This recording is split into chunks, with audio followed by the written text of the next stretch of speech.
ચાલો ગાઈઝ, તો સૌથી પહેલાં તો હરેક મિત્રોને જય હિન્દ.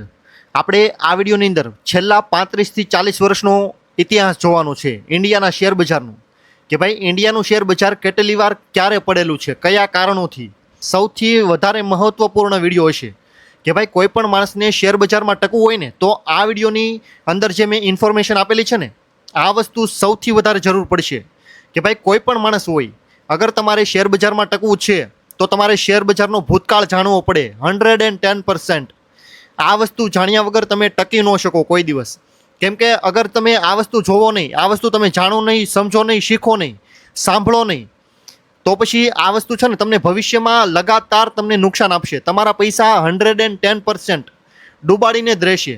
110% તમારા રૂપિયા ડૂબશે જો તમે ઇન્ડિયાનો શેર બજારનો ઇતિહાસ નથી જાણતા ને તો. અને તમે ડાયરેક્ટ શેર બજારમાં રોકાણ કરો અને તમને ભૂતકાળ નથી ખબર. તમે ઇન્ડિયાના શેર બજારમાં રોકાણ કરો અને તમને શેર બજારનો ભૂતકાળ જ નથી ખબર તો તમારું નુકસાન થવું એકદમ લાજમી વસ્તુ છે. ઇન્ડિયાનું શેર બજાર છેલ્લા 40 વર્ષમાં કયા કારણોથી કેટલું પડ્યું છે ને એના વિશે માહિતી આપીશ. ઓકે. અને દર વખતે સામાન્ય માણસે કે ભાઈ નોર્મલ માણસ જેણે શેર બજારમાં પૈસા લગાડ્યા હોય અને કેટલા ડૂબાડ્યા અને ડૂબાડ્યા પછી શું બોલીને ગયા ને એ વસ્તુ તમે સમજજો કે ભાઈ લોકો કઈ જગ્યાએ સૌથી મોટી ભૂલ કરે છે. કોઈ પણ માણસ આ વસ્તુ એકવાર સમજી જાય ને તો એ માણસને શેર બજારમાંથી બહાર કાઢવો નેક્સ્ટ ટુ ઇમ્પોસિબલ. કોઈ દિવસ બહાર નહીં નીકળે. એકવાર આ વસ્તુ સમજવી પડશે એને. તો સૌથી પહેલો પોઈન્ટ, ઇન્ડિયાનું સ્ટોક માર્કેટ 1988માં 41% પડ્યું હતું. આખું સ્ટોક માર્કેટ 41%. ત્યારે મોસ્ટ ઓફલી લોકોએ કીધું કે ભાઈ હવે આપણે બરબાદ થઈ ગયા, હવે આમાંથી કાંઈ નહીં થાય, આપણે મરવાના દિવસો આવ્યા. સામાન્ય માણસે અને મોસ્ટ ઓફલી એ સમયના 80થી 90% લોકોએ આ વસ્તુ કીધેલી છે કે ભાઈ હવે આપણું ભવિષ્ય નથી કાંઈ, આપણે બરબાદ થઈ ગયા. એનું રીઝન શું કે ભાઈ લોકોએ લોભ અને લાલચમાં, ડરમાં લોકોએ રોકાણ કર્યું કે ભાઈ મને બહુ પૈસા મળે, મને પૈસા નહીં મળે તો શું થશે, આવી વિચારધારા. એકદમ પ્રેક્ટિકલી વિચારો અને શાંતિથી કામ કરો. ત્યારબાદ બીજી વાર ક્રેશ થયું 1991માં. ભારત દેશ એ સમયે ઓલમોસ્ટ બેંકરપ્ટ કન્ટ્રી હતી કે ભાઈ પોતાનું પેમેન્ટ પૂરું કરી શકે ને એટલા પણ પૈસા રહ્યા નહોતા, ભૂખમરો આવી ગયો હતો. ભારત દેશે વિશ્વ લેવલે ઘણી ખરી મદદ માગી હતી એ સમયમાં અને એની પહેલાં પણ ઘણીવાર માગેલી છે. ત્યારબાદ થયું 1992માં Harshad Mehta scam. Almost banking scam હતો. તમને ખબર જ છે કે ભાઈ એની સિરીઝ આવી, મોસ્ટ ઓફલી લોકોએ જોઈ હશે. ન જોયું હોય તો જોઈ લેજો. સન 1992 સ્કેમ સિરીઝની અંદર મોસ્ટ ઓફલી તમને કીધું છે કે ભાઈ કઈ રીતનો સ્કેમ થયો હતો. ઓલમોસ્ટ સ્ટોક માર્કેટ 52% તૂટી ગયું હતું. કોઈ પણ દેશનું સ્ટોક માર્કેટ ઉપરથી ક્રેશ થાય ને કે ભાઈ 50% સ્ટોક માર્કેટ ક્રેશ થયું ત્યારે એ દેશની કંપનીઓ ઓલમોસ્ટ 80થી 90% ક્રેશ થાય મોસ્ટ ઓફલી. ત્યારબાદ ઇન્ડિયાનું શેર માર્કેટ 2000ની સાલમાં ક્રેશ થયું. .com બબલ, ઇન્ટરનેટ અને આઈટી સેક્ટર માટે સૌથી મોટો ફુગાવો આ સમયે થયો હતો. મોસ્ટ ઓફલી લોકોને એમ થયું કે ભાઈ હું અત્યારે પૈસા નહીં રોકું તો મારા પૈસા બનશે નહીં, હું અમીર કઈ રીતે બનીશ, મારું ઘર બાર, મારું ઘર પરિવાર મારે કઈ રીતે ચલાવવું. આ રીતે લોકોએ વિચારીને લોભ અને લાલચમાં રોકાણ કર્યું અને છેલ્લે બિલકુલ પૈસા ડૂબાડીને ગયા બહાર. અને લોકોએ છેલ્લે શું કીધું કે ભાઈ શેર માર્કેટ ખરાબ છે. એણે પોતાની વાત ન કરી કોઈ દિવસ કે ભાઈ હું કેટલો લાલચી હતો ને એ એણે એક શબ્દ ન કીધો, ખાલી શેર માર્કેટ ખરાબ છે આ વસ્તુ કહીને ગયો હતો એ સમયે માણસ. ત્યારબાદ 2008માં ઓલ ઓવર વિશ્વ લેવલે મંદી. અમેરિકાની અંદર લેહમેન બ્રધર્સ, તમને ખબર છે એ સમયનો સ્કેમ. અમેરિકા આખી ઇકોનોમી ઘણી ખરી ડૂબી ગઈ. આખા વિશ્વને એની ઝપેટ લાગી. મેં તમને આની પહેલાં ઘણીવાર કીધેલું છે કે ભાઈ આખા વિશ્વ પાસે એક્ઝામ્પલ તરીકે 100 રૂપિયા છે ને તો એમાંથી 25 રૂપિયા ખાલી અમેરિકા આપે છે. અવડો મોટો દેશ છે, પાવરફુલ, તાકતવર, ફાઇનાન્શિયલી એટલો ફ્રીડમ કન્ટ્રી છે. ભલે લેણું ગમે એટલું હોય પરંતુ 100માંથી 25 રૂપિયા એકલો એ દેશ આપે છે. આખા વિશ્વમાં દેશ કેટલા છે? 195. એક દેશ ખાલી 25 રૂપિયા, 25% એ ખાલી એકલો કોન્ટ્રીબ્યુટ કરે છે. એ ઇકોનોમી જ્યારે પડે ને ત્યારે આખા વિશ્વને પડવાનો હક છે, ફરજમાં આવે, પડવું જ પડે, એમાં કાંઈ ન ચાલે. ઇન્ડિયા નહીં પડવું પડે, ચાઇના નહીં પડવું પડે, રશિયા નહીં પડવું પડે અને યુરોપના મોસ્ટ ઓફલી કન્ટ્રીઓને પડવું પડે. એમાં કોઈ ઓપ્શન નથી કે ભાઈ નહીં અમે તો નહીં પડીએ. અગર અમેરિકાને એકવાર જો ભૂલમાં પણ ખાંસી આવી ને તો તમને શરદી ઉધરસ થશે 101%. આનાથી તમે બચી ન શકો કોઈ દિવસ નહીં. 2008માં સેન્સેક્સ 21,000 હતો ને એ 8,000 આવી ગયો હતો. કેમ કે એ સમયે વૈશ્વિક લેવલે વિશ્વની સૌથી પાવરફુલ ઇકોનોમી હતી ને એ ક્રેશ થઈ હતી. અને એના ઉપર એ સમયે પણ ભારત દેશ અત્યારે જેટલો ડિપેન્ડેન્ટ છે ને એટલો જ ડિપેન્ડેન્ટ એ સમયે હતો. એટલા માટે ભારત દેશ પણ એટલો જ તે ક્રેશ થયો હતો. 60% ઇન્ડિયાનું સ્ટોક માર્કેટ એ સમયે ક્રેશ થયું હતું 2008માં.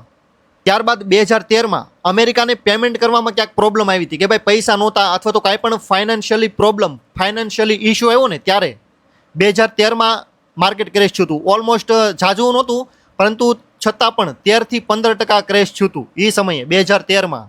ત્યારબાદ 2015માં ચાઇનાની અંદર સ્લોડાઉન આવ્યું. ઇકોનોમી ઓલમોસ્ટ ધીમે ધીમે કામ મળી કરવા. પહેલાં જેટલી ગ્રોથ હતી ને એટલી ગ્રોથ ન રહી, છતાં પણ ઇન્ડિયાની અંદર પણ સ્ટોક માર્કેટમાં ક્રેશ આવ્યો. કેમ કે India is a consumer country. ઇન્ડિયાને આખા વિશ્વની જરૂર છે. ઇન્ડિયા કોઈ પણ વસ્તુ બહુ મોટા પ્રમાણમાં બનાવતી નથી. ઇન્ડિયા એક કન્ઝપ્શનની કન્ટ્રી છે. ઇન્ડિયા આખા વિશ્વ ઉપર નિર્ભર છે એક પ્રકારે. હાલની ડેટમાં પણ 2026માં પણ ચાઇના ઉપર તમને ખબર છે કે ભાઈ 90%-95% માલ સામાન જે કાંઈ હોય, કેમિકલથી માંડીને તમે સવારે ઉઠો ત્યારથી લઈને સાંજે સૂવો ને ત્યાં સુધી મોસ્ટ ઓફલી વસ્તુ તમારી પાસે ચાઇનાની હશે. ઇન્ડિયા એટલું નિર્ભર છે ચાઇના ઉપર, સવારે ઉઠવાથી માંડીને સાંજે સૂવા સુધીનું. અત્યારે તોય પણ લોકો એમ કહે છે કે ભાઈ ભારત આત્મનિર્ભર થાય છે.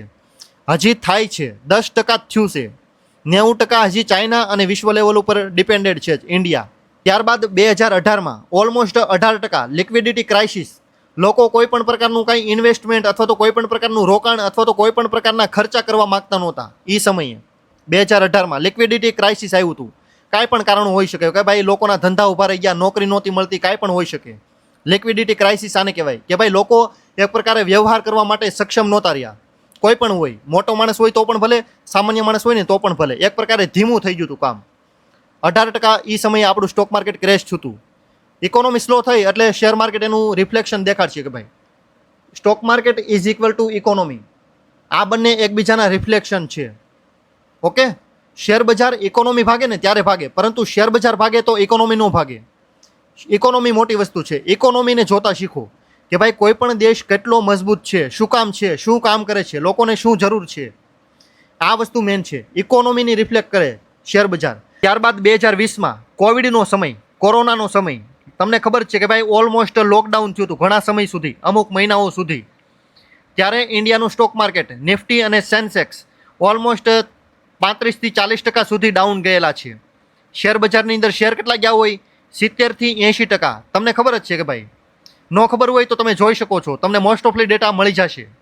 ત્યારબાદ 2024 અને 25 આ સમયગાળા દરમિયાન એફઆઈઆઈ, ફોરેન ઇન્સ્ટિટ્યુશન ઇન્વેસ્ટર, વિદેશી રોકાણકાર, વિદેશી ઇન્સ્ટિટ્યુશન જે કાંઈ હોય, બરોબર, આ લોકોએ સૌથી વધારે ઇન્ડિયાના શેર માર્કેટની અંદર સેલિંગ કર્યું. પોતાના જેટલા શેર હતા ને એટલા, જેટલી તાકાત હોય ને એટલી તાકાતથી એ લોકોએ શેર સેલ કર્યા. અત્યારે તમને દેખાય છે કે ભાઈ ઘણા બધા લોકોને પ્રશ્ન નથી ખબર, જવાબે નથી ખબર કે ભાઈ અત્યારે ચાલે છે શું, ભવિષ્ય કેવું છે, વર્તમાન શું છે, ભૂતકાળ શું હતું. આ 3 વસ્તુ નથી ખબર. તો આ 3 વસ્તુ ઓલમોસ્ટ મેં તમને કહી દીધું. એટલી વાર પડેલું છે, અત્યારે પડે છે એનું કારણ પણ તમને દઉં છું. અત્યારે ઇન્ડિયાનું શેર બજાર નીચે પડે છે ને એનું તમને સૌથી મોટું રીઝન આપું છું કે ભાઈ એફઆઈઆઈની સેલિંગ અને વૈશ્વિક અસ્થિરતા. વિશ્વ લેવલે ઓલમોસ્ટ વોરનો સમય ચાલુ છે, યુદ્ધ ચાલુ છે ઘણા બધા દેશો વચ્ચે. દેશના નામ લેવાની જરૂર નથી, ઓલમોસ્ટ બધા લોકોને ખબર જ છે. અને એફઆઈઆઈની સેલિંગ, જ્યારે પણ કોઈ પણ દેશની ઇકોનોમી જેટલી અસ્થિર થાય ને અથવા તો વૈશ્વિક લેવલે જેટલી અસ્થિરતા કે ભાઈ કાલે ઉઠીને શું થશે, આ વસ્તુનો જ્યારે જવાબ મળવાના બંધ થઈ જાય ને ત્યારે કોઈ પણ દેશનું શેર બજાર નીચે પડે જ છે. અત્યારે તમે જોવો જ છો મોસ્ટ ઓફલી દેશના પડે છે. ઘણા બધા લોકો એમ કહે કે ભાઈ અમેરિકાનું કેમ નથી પડતું, અમેરિકા તો યુદ્ધમાં છે. તો અમેરિકા પાસે પેટ્રોલ, ડીઝલ અને એની જીવન જરૂરી જે કાંઈ વસ્તુ છે ને દેશને જરૂરી હોય તેવો સામાન ઓલમોસ્ટ પોતાના કંટ્રોલમાં લઈને બેઠેલો છે દેશ. એટલા માટે એને અસર નથી પડતી અને આપણી પાસે નથી. કેમ? આપણો દેશ ઓલમોસ્ટ ક્રૂડ ઓઇલ ઉપર નિર્ભર દેશ છે. ક્રૂડ ઓઇલ આપણા દેશની અંદર માત્ર 10-5% ઉત્પાદન થાય છે ભાઈ, ખનન થાય છે એનું. બાકી બધું આપણે 85-90% બહારથી ઇમ્પોર્ટ કરીએ છીએ અને એનું રિફાઇન કરીને થોડું ઘણું સેલિંગ કરીએ અને થોડું ઘણું આપણે યુઝ કરીએ આપણે. અને આપણી પાસે ક્રૂડ ઓઇલનું કોઈ પણ પ્રકારનું કંટ્રોલ, નિયંત્રણ નથી. આપણે રશિયા અને ખાડી દેશો જે કાંઈ આ Israel, Iran, Kuwait, Qatar, Israel તો નહીં પરંતુ આ ખાડી દેશ ઈરાન, સાઉદી અરેબિયા, આ લોકો ઉપર આપણે નિર્ભર છીએ. અને યુદ્ધના સમયમાં જ્યારે ક્રૂડ ઓઇલ ઉપર જશે ને ત્યારે આપણું શેર બજાર નીચે આવશે 101%. કેમ કે ભારત દેશનો વિકાસ ક્રૂડ ઓઇલ વગર થઈ શકે નહીં હાલના સમયમાં. ભવિષ્યની વાત અલગ છે, પરંતુ હાલમાં ઇન્ડિયાને જો વિકાસ કરવો છે ને તો ક્રૂડ ઓઇલની 110%, 110% જરૂર પડશે. આ વસ્તુને અસર પડી એટલે ઇન્ડિયા ઓલમોસ્ટ ડાઉનફોલ ઉપર. એટલું ઇન્ડિયા નિર્ભર છે ક્રૂડ ઓઇલ ઉપર. આ વસ્તુ ભૂલતા નહીં. ઇન્ડિયાને સૌથી વધારે અત્યારે ફટકો પડે ને આ 3 જગ્યાએથી: ક્રૂડ ઓઇલનો ભાવ વધવો, વૈશ્વિક અસ્થિરતા, FIIની સેલિંગ અને ઇન્ડિયાની જે નબળાઈ છે ને, આ સૌથી મોટા કારણ છે. ઇન્ડિયાની જે નિર્ભરતા વિશ્વ ઉપર, આ સૌથી વધુ ઇન્ડિયાને કમજોર કરે છે. આત્મનિર્ભર હોવું એ પસંદગી નથી, એ જરૂરિયાત છે પોતાની. આજના સમયમાં કોઈ પણ માણસ પણ બીજા ઉપર વિશ્વાસ ન કરી શકે. આખો દેશ બીજાના ભરોસા ઉપર ચાલે છે. આ નહીં ચાલે. અને 2026માં તમે અત્યારે સમય જોવો છો કે ભાઈ ઓલમોસ્ટ ઇન્ડિયાનું સ્ટોક માર્કેટ ઉપરથી 10થી 15% ડાઉન છે. આનું કારણ પણ એ જ છે કે ભાઈ વોર, ક્રૂડ ઓઇલનો ભાવ અને અત્યારે જે યુદ્ધ લગાતાર ચાલુ છે, વૈશ્વિક લેવલે અસ્થિરતા. આ દર વખતે શેર બજારમાં જેટલા પણ સામાન્ય લોકોએ રોકાણ કર્યું ને, દર વખતે આ વસ્તુ કીધેલી છે કે ભાઈ શેર બજારમાં બરબાદ થઈ જવી, શેર બજાર સટ્ટો છે. એનું કારણ શું? કેમ કે લોકો જાણકારી લેતા જ નથી. લોકોને ખાલી પૈસા બનાવવા છે. કઈ રીતે બને, શું કામ બને, કઈ રીતે શીખવું પડે, ક્યાં શીખવું પડે, લોકોને કાંઈ લેના દેના નથી. મેં તમને અત્યારે જે 10 મિનિટના 15 મિનિટના વિડીયોમાં મેં તમને અત્યારે ઇન્ફોર્મેશન આપી ને, એ પણ લોકોને 90% લોકોને નથી ખબર કે ભાઈ એટલી વાર ક્રેશ શું છે, આટલું ક્રેશ શું છે, આ કારણ હતું વગેરે વગેરે. જે કાંઈ હોય કારણ કાંઈ ખબર નથી. લોકોને ખાલી પૈસા બનાવવા યારે મતલબ છે. કઈ રીતે બને એને યાર કાંઈ એને લેના દેના નથી. ખાલી બસ મારા પૈસા ડબલ થઈ જાય. તો આ રીતે ડબલ ન થાય, પરંતુ હોય ને એ વયા જરૂર જાય. ઓકે, તો આ વસ્તુ ભૂલતા નહીં. અત્યારે પણ શેર બજાર પડેલું છે અને ભવિષ્યમાં પણ શેર બજાર ઉપર આવશે. આ વસ્તુ લખીને રાખજો. આ વિડીયો તમારે જેટલી વાર જોવું હોય, જેટલા લોકોને શેર કરવું હોય એટલી વાર કરી દેજો. ઇન્ડિયાનું શેર બજાર આવનારા 2 થી 3 વર્ષની અંદર અત્યાર સુધીનું જેટલું રિટર્ન નથી આપ્યું ને એટલું રિટર્ન આપવાનું છે. ગેરંટી નથી, અંદેશો છે. જ્યાં સુધી જેટલું શેર બજાર આપણને અત્યારે હેરાન કરે છે ને, એ રીતનું તમને રિટર્ન પણ આપશે. શેર બજારની એક ખાસિયત છે, શેર બજાર જે માણસને જેટલો પરેશાન કરે ને એટલો જ એને પૈસા આપીને ખુશ કરે. આ હકીકત છે. બસ તમારી લાયકાત એ લેવલની હોવી જોઈએ કે ભાઈ શેર બજારની તમારે રમતું સહન કરવાની તાકાત હોવી જોઈએ. અગર શેર બજારને તમે સહન નહીં કરો, શેર બજાર તમને સહન નહીં કરે. સીધો જ હિસાબ છે. આ વસ્તુ ભૂલતા નહીં. અત્યાર સુધીમાં ઇન્ડિયાનું સ્ટોક માર્કેટ ઓલમોસ્ટ 10 થી 15 વાર પડેલું છે. સારામાં સારું 10% ઉપર કહેવાય ને એટલી. દર વખતે લોકો એમ કીધું કે ભાઈ હવે શેર બજાર ઉપર નહીં આવે, ઇન્ડિયા બરબાદ થઈ ગયું, આપણે બરબાદ થઈ ગયા, હાલો આપણે ઘરે વહી જઈએ. દર વખતે કીધું. હજી એકવાર કહું છું કે ભાઈ ઇન્ડિયાનું શેર બજાર હજી રિટર્ન આપશે અને દર વખતે આપશે. જેટલી વાર ક્રેશ આવે, જવડો મોટો ક્રેશ આવે, એ રીતનું એનું રિટર્ન પણ બનશે અને એ રીતે શેર બજાર ભાગશે પણ આગળ. આ વસ્તુ ભૂલતા નહીં. શેર બજારમાં ખાલી ટકવું મહત્વનું છે. અગર એકવાર તમે નીકળી ગયા શેર બજારમાંથી, પછી પૂરું, તમારું ગેમ ઓવર. શેર બજારને ટાઈમિંગ ન કરો. શેર બજાર જ્યારે ભાગે ત્યારે હું આવીશ, આ વસ્તુની વાત ન કરો બિલકુલ. એ તમારી ગર્લફ્રેન્ડ નથી કે ભાઈ તમને મજા હોય ત્યારે તમને મળે. એ તમારે તમારી એની શેર બજારને તમારે તમારા માતા પિતાની જેમ રાખવું પડે કે ભાઈ લગાતાર સાથે, ત્યારે તમને રિટર્ન બનાવીને આપે, બાકી ન આપે કોઈ દિવસ. તો આજના વિડીયોમાં બસ આટલું જ. ગુજરાતીમાં સ્ટોક માર્કેટ રિલેટેડ વિડીયો જોવા માટે વિડીયોને લાઇક કરજો, શેર કરજો અને ચેનલને સબસ્ક્રાઇબ કરી લેજો. જો તમને હકીકતમાં ક્યાંક જાણવા જેવું, ક્યાંક શીખવા જેવું મળ્યું હોય ને, છેલ્લા 30 થી 35 વર્ષનું મેં તમને કીધું કે ભાઈ એટલી વાર આ જગ્યાએ એટલું સ્ટોક માર્કેટ ક્રેશ છું. જો તમને માહિતી મળી હોય ને સરખી અને સાચી, અને ક્યાંક હકીકતમાં ક્યાંક વેલ્યુ એડિશન થયું હોય, તો એટલીસ્ટ વિડીયોને શેર કરી દેજો. બીજા લોકોને પણ માહિતી મળવી જરૂરી છે. માત્ર વિડીયો ખાલી જોવા ખાતર નહીં, તમારો આત્મવિશ્વાસ વધે અને તમારી હિંમત વધે ને એટલા માટે જ તમને કહું છું કે ભાઈ ક્વોલિટીવાળી કંપની અને લગાતાર તમે એજ્યુકેશન લીધા રાખો, તો જ તમે ટકી શકશો. બાકી સ્ટોક માર્કેટની અંદર તમે એકવાર અપડેટ ન થયા ને તો તમે બહાર નીકળશો, એ વાત કન્ફર્મ છે. ડઝન્ટ મેટર તમારી પાસે કેટલા રૂપિયા છે ને એની કોઈ વેલ્યુ નથી. તો પછી thank you so much for watching this videos and good bye.